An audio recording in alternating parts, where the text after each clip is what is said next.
है क्या?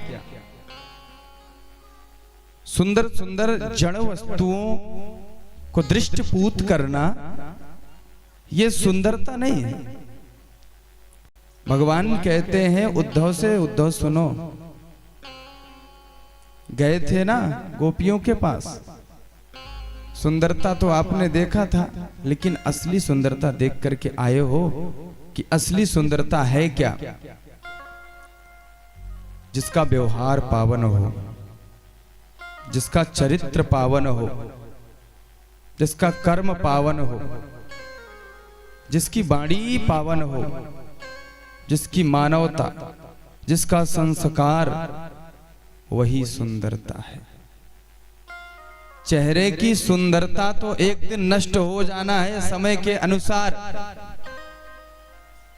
परंतु वाणी रूपी, चरित्र रूपी ये सुंदरता मरते दम तक कभी नहीं जाने वाला है।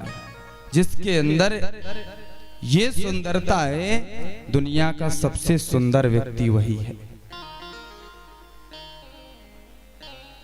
पंचभौतिक तत्वों में ये सुंदरता जल जाएगी, लेकिन ये वाणी रूपी सुंदरता आप नहीं रहोगे फिर भी आपको गाया जाएगा। तुम मुझे खून दो मैं तुम्हें आजादी। हम उनको नहीं, उनके वाणी को ही गा रहे हैं, ऐसे महापुरुषों को। तो यही सुंदरता वास्तविक रह जाएगी, बाकी की सुंदरता नहीं।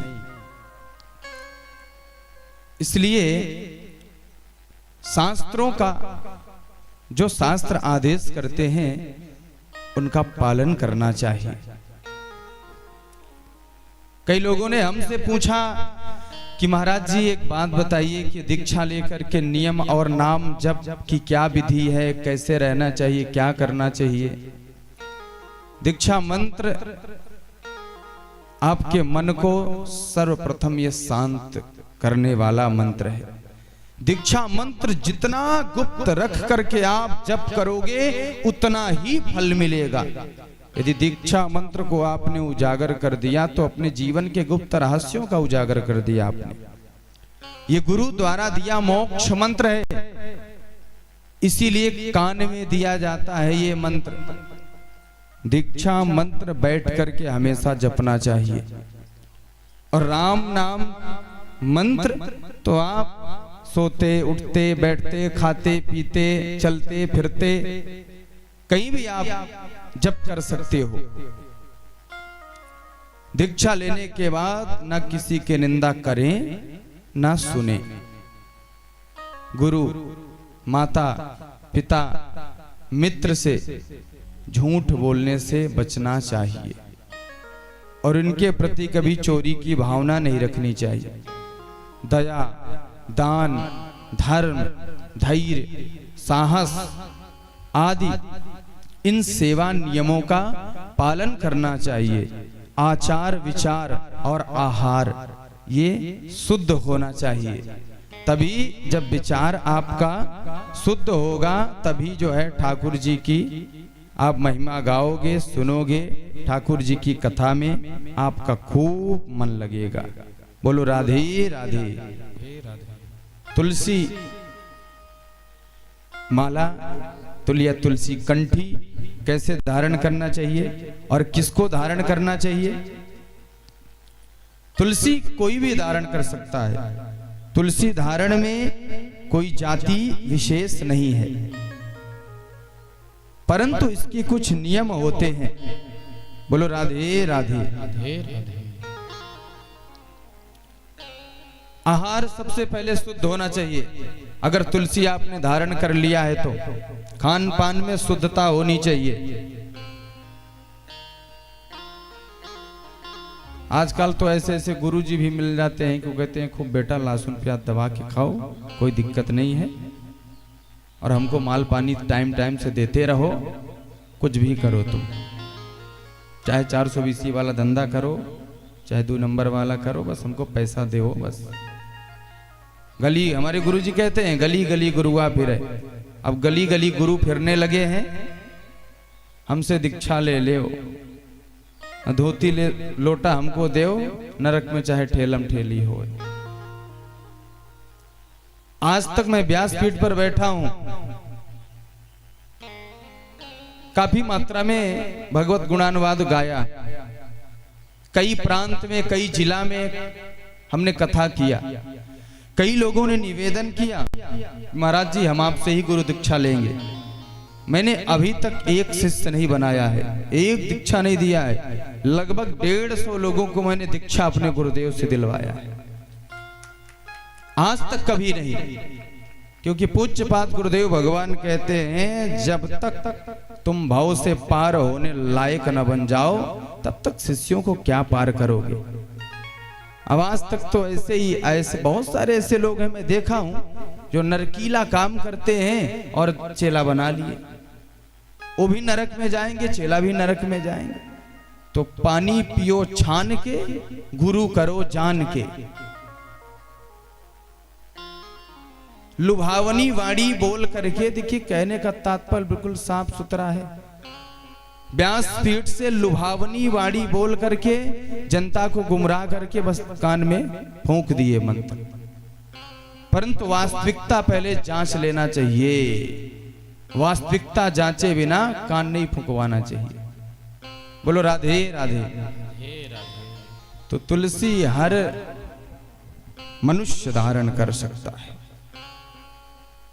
तुलसी में ऐसी पवित्रता होती है कि आपके अवगुणों को दूर कर देगी। एक बार रसखान जी वृंदावन में थे, दाऊ जी के मंदिर के पास। ये प्रत्यक्ष घटना है, ये सुनी हुई नहीं कहानी नहीं है। तो रसखान जी दाऊ मंदिर के पास बैठे थे, तो एक भक्त बोला महाराज जी क्या इतनी कंठी लादे रहते हो आप, 50 माला, एक तो पहनना है तो एक दो तुलसी पहन लो। तो रसखान जी ने कहा बेटा एक साधारण सी लकड़ी नाव बनाई जाती है और नाव में बैठ करके एक साधारण से नौका में आप पार हो जाते हो, और ये तो तुलसी की माला है, तुम क्या जानोगे इसकी क्या महिमा है। यत् कंठे तुलस्यानास्ति स्वानविष्टा समाना अन्ना मदिरा समानम जलम। जिस वैष्णव के कंठ में तुलसी नहीं होती, अगर वो दीक्षित हो गया, वैष्णव हो गया, उसका परिवार उस परंपरा से है, अगर वो कंठ में तुलसी धारण नहीं करता तो उसके हाथ का छुआ हुआ भोजन विष्ठा के समान है। जल मूत्र के समान है। इसीलिए साधु महात्मा सबके हाथों का जल नहीं पीते हैं, स्वयं अपना कमंडल लेके चलते हैं, जलपात्र लेके चलते हैं, या तो अपने दीक्षित शिष्यों के यहाँ जाकर के ही जलपान करते हैं। बोलो राधे राधे। आज का समय ऐसा है कि शास्त्र पालन से लोग दूर जा रहे हैं। आज तभी संबंधों में, रिश्तों में दरार पड़ रहा है। आज प्रायः देखने को मिलता है कि शादी तो बड़े धूमधाम से होती है, खर्च बहुत होता है, परंतु शादी के रिश्ते टूट जाते हैं बाद में। क्यों? क्योंकि मनमानी आचरण, शास्त्र पद्धति से विवाह ना करना, मुहूर्त पर विवाह ना करना, दिखावा और फैशन में हम वास्तविक को भूल चुके हैं।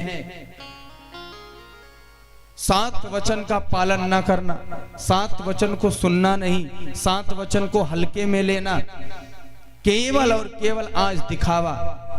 आज समय वो हो गया कि भैया डीजे में खूब नाचो, बड़ी बड़ी कुर्सियां लगवाओ, स्टेज की तैयारी करवाओ, और जो है ड्रोन कैमरा से वीडियो बनवाओ, और जयमाल ही केवल सीमित विवाह तक मान लिया गया है कि जयमाल हो गया मानो विवाह हो गया। आपकी क्या सामर्थ्य है कि राम जी बन जाओगे? वैसे तो जयमाल का शास्त्र में कोई वर्णन ही नहीं है कि आप जयमाल करके विवाह करिए। ये तो परंपरा टीवी का देख करके लोग परंपरा बना लिए हैं। क्या राम जी आप बन सकते हो? क्या उस मर्यादाओं का पालन कर सकते हो? क्या आप धनुष भंग कर सकते हो? नहीं। वास्तविकता को हम खो चुके हैं।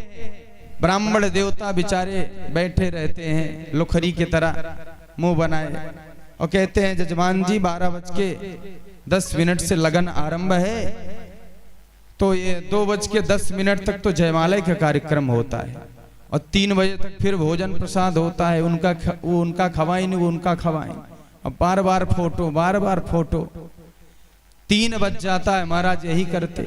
4 बज गए तो भाई थक गए लोग, बोले महाराज घंटा 2 घंटा जल्दी निपटाइए, अब टाइम बैठने का नहीं है, बहुत थक गए हैं। तो पंडित ही क्या करा बेचारे, घंटा 2 घंटा पहले विवाह कम से कम 5-6 घंटे लगातार विवाह हुआ करते थे। जो पुराने लोग हैं वो विवाह की पद्धति भली भांति जानते होंगे। ऐसे ही मैं एक जगह गया मुंबई विवाह करवाने, तो लड़का हमसे बोला, धीरे से नोट निकाला 500 की, बोले महाराज जी ये लीजिए, झंझट नहीं पाली, घंटे में आधे घंटे में जितना हो सके जल्दी विवाह निपटाइए। हम निकल रहे, जजमाने को जल्दी है। बोलो राधे राधे। वास्तविक परंपरा को अगर भूल जाएंगे तो रिश्तों में दरार आ ही जाएगा। पैसा को आगे रख करके, प्रेम को पीछे रख करके, तो फिर रिश्ता में दरार आ ही जाएगा। बोलो राधे राधे। शास्त्रों में कहा है, स्कंद पुराण में लिखा है, 10 पुत्र समा 1 कन्या। 10 पुत्रों के बराबर 1 कन्या होती है। कन्या को कभी पुत्र से छोटा नहीं समझना चाहिए। वो 10 पुत्रों के बराबर होती है कन्या।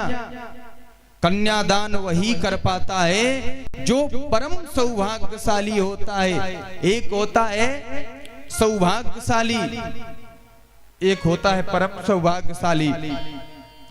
जो परम सौभाग्यशाली होता है वही कन्यादान कर पाता है। जो यज्ञ करने से फल मिलता है, जो गौदान करने से फल मिलता है, वही फल कन्यादान करने से प्राप्त होता है। ध्यान रखना मेरी माताओं, आप सब जानती हो और पिता लोग भी खूब जानते हैं, जब घर देर रात पिता आते हैं तो दरवाजा पर पुत्री ही मिलेगी, पुत्री ही दरवाजा खोलेगी। पुत्र आपका लेटा रहेगा पर उठेगा नहीं, उसी को जगाएगा। जाओ खोल के आओ, पापा आ गए, जाओ। वो पुत्री ही दरवाजा खोलेगी और रात्रि अगर 12 भी बज गए तो वही पुत्री भोजन गर्म करके आपको देगी। पुत्र नहीं देगा। जो पुत्र केवल लोग मरते हैं केवल। वो माताएं भी केवल जब पुत्री आ जाती है तो उनका मुंह बन जाता है 2 किलो का। बोलो राधे राधे। वही पुत्री भोजन गर्म करके देती है।